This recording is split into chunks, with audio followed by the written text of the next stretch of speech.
अस्सलामु अलैकुम वरहमतुल्लाहि वबरकातुहू। आज हम एक ऐसे मुद्दे पर बात करेंगे जो शायद हर घर की दीवारों के पीछे सिसकियां बनकर रोता है। रिज्क में तंगी क्यों आती है और मालदार बनने का इस्लामिक तरीका क्या है। अगर आप भी ये सोच सोच कर थक चुके हैं कि घर में पैसा क्यों नहीं टिकता, बरकत क्यों नहीं होती, तो हर रोज कोई ना कोई परेशानी क्यों खड़ी होती है, तो ये वीडियो सिर्फ आपके लिए है। आइए दिल से सुनिए और अल्लाह से जुड़िए।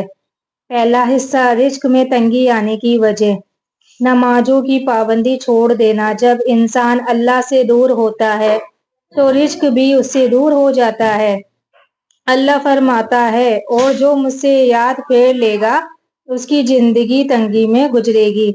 अगर आपने फज्र की नमाज छोड़ दी तो समझ लीजिए आपने अपने दिन का सबसे कीमती हिस्सा खो दिया। ये अल्लाह से जुड़ने का वक्त था और आपने सोकर गुजार दिया। हराम कमाई और सूद। सूद, इंटरेस्ट, ब्याज लेने और देने वालों पर अल्लाह और उसके रसूल की जंग है, और जंग में कोई जीतता नहीं, सिर्फ तबाही होती है।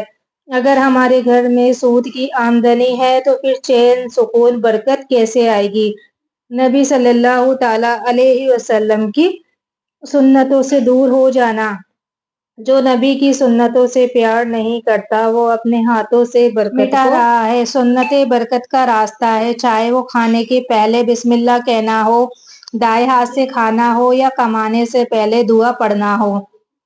माँ बाप की नाफरमानी। जिस घर में माँ की दुआ नहीं वहाँ दौलत आएगी कैसे।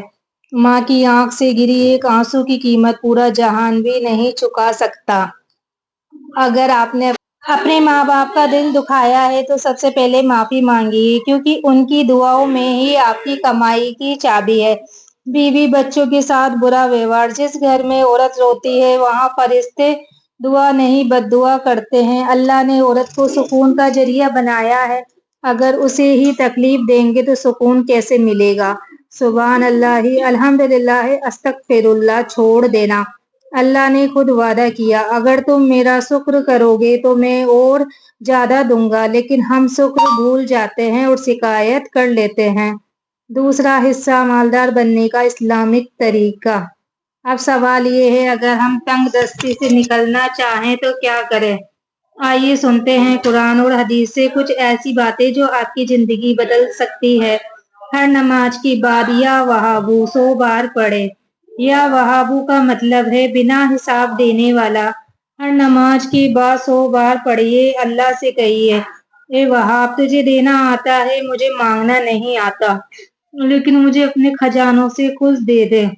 सूरे वाकिया रोज रात को पढ़ो। हजरत मोहम्मद सल्लल्लाहु ताला अलैहि वसल्लम ने फरमाया, जो इंसान हर रात सूरे वाकिया पढ़ता है तो वो कभी मुफलिस नहीं होगा, यानी कंगाली उसके नसीब में नहीं आती।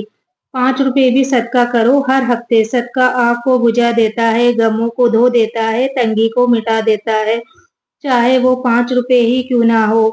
लेकिन हर जुम्मा को अल्लाह की राह में दो। जो तुम अल्लाह के लिए देते हो वो तुम्हारे लिए बढ़ता है।